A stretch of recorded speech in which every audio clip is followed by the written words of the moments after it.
हुआ? इंसान कब और किस रूप में सर्वप्रथम अस्तित्व में आया? ये कहना थोड़ा मुश्किल है, मगर कहा जाता है कि लगभग 56 लाख वर्ष पूर्व पृथ्वी पर ऐसे प्राणियों का जन्म हुआ था जिन्हें हम मानव कह सकते हैं। प्रारंभिक यानी हमारे पूर्वजों के कई रूप बदले जो समय के साथ बदलते चले गए।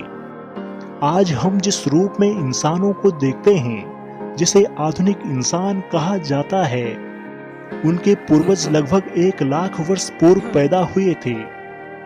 प्राणियों के शरीर से मांस निकालकर तथा उनका शिकार करके अथवा पेड़ पौधों से कंदमूल या बीज आदि बटोरकर उनका पेट भरते थे। समय के साथ हमारे पूर्वजों में महत्वपूर्ण परिवर्तन हुए, जैसे कि 2 पैरों पर सीधे चलने की क्षमता। इस अनुकूलन, जिसे द्विपादवाद के रूप में जाना जाता है, इस प्रक्रिया ने हमारे हाथों को अन्य कार्यों के लिए मुक्त कर दिया और अधिक कुशल गति की अनुमति दी।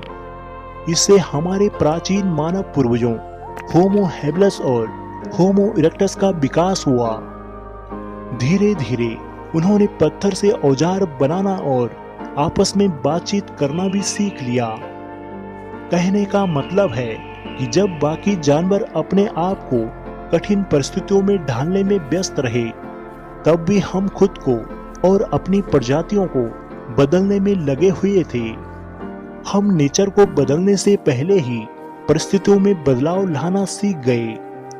कुछ लाख सालों में ही हम बंदर से चलने फिरने, बोलने और समाज में रहने वाले बंदर से इंसान के रूप में बदल गए। यानी हमारी इच्छा केवल पेट भरना ही नहीं थी, बल्कि इस समाज को विकसित करना भी रहा था।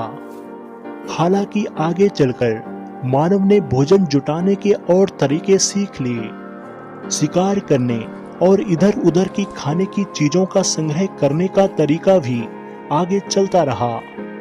आज भी दुनिया के कुछ भागों में कुछ ऐसे शिकारी संग्रह समाज यानी हंटर गैदरर सोसाइटी है, जो अपने शिकार संग्रहण द्वारा अपने भोजन की व्यवस्था करते हैं। इसीलिए पुरातत्व विशेषज्ञों को यह लगता है कि आज के शिकारी संग्रहकर्ता समूह के लोगों का जीवन अध्ययन करके अतीत के बारे में कुछ बेहतर जानकारी जरूर मिल सकती है।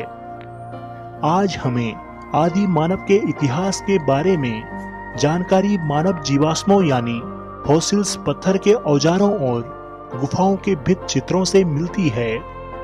इनमें से प्रत्येक खोज का अपना इतिहास रहा है।